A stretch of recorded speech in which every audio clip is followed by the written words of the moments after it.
When we watch a film or a play, we know that the actors probably learned their lines from a script, which essentially tells them what to say and when to say it.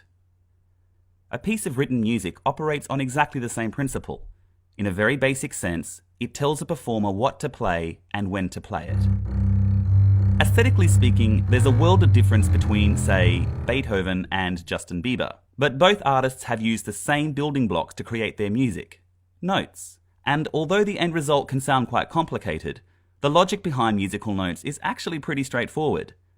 Let's take a look at the foundational elements to music notation and how they interact to create a work of art. Music is written on 5 parallel lines that go across the page. These 5 lines are called a staff, and a staff operates on 2 axes, up and down and left to right. The up and down axis tells the performer the pitch of the note, or what note to play, and the left to right axis tells the performer the rhythm of the note, or when to play it. Let's start with pitch. To help us out, we're going to use a piano, but this system works for pretty much any instrument you can think of.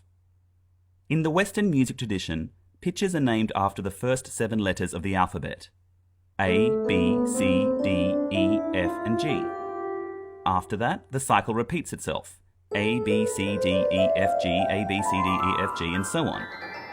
But how do these pitches get their names? Well, for example, if you played an F and then played another F higher or lower on the piano, you'd notice that they sound pretty similar compared to, say, a B. Going back to the staff, every line and every space between 2 lines represents a separate pitch. If we put a note on one of these lines or in one of these spaces, we're telling a performer to play that pitch.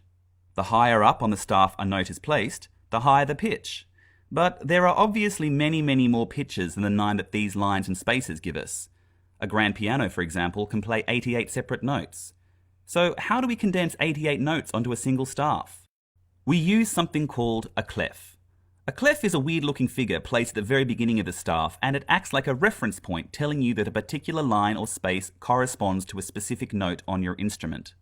If we want to play notes that aren't on the staff, we kind of cheat and draw extra little lines called ledger lines and place the notes on them.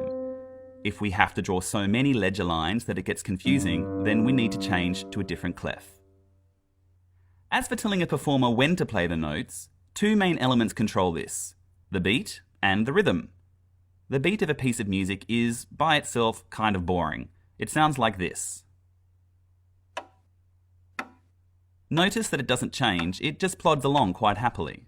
It can go slow, or fast, or whatever you like really. The point is that just like the second hand on a clock divides 1 minute into 60 seconds, with each second just as long as every other second, the beat divides a piece of music into little fragments of time that are all the same length. Beats.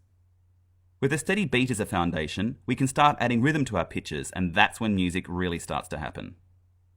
This is a quarter note. It's the most basic unit of rhythm, and it's worth 1 beat. This is a half note, and it's worth 2 beats. This whole note here is worth 4 beats, and these little guys are 1/8 notes, worth half a beat each.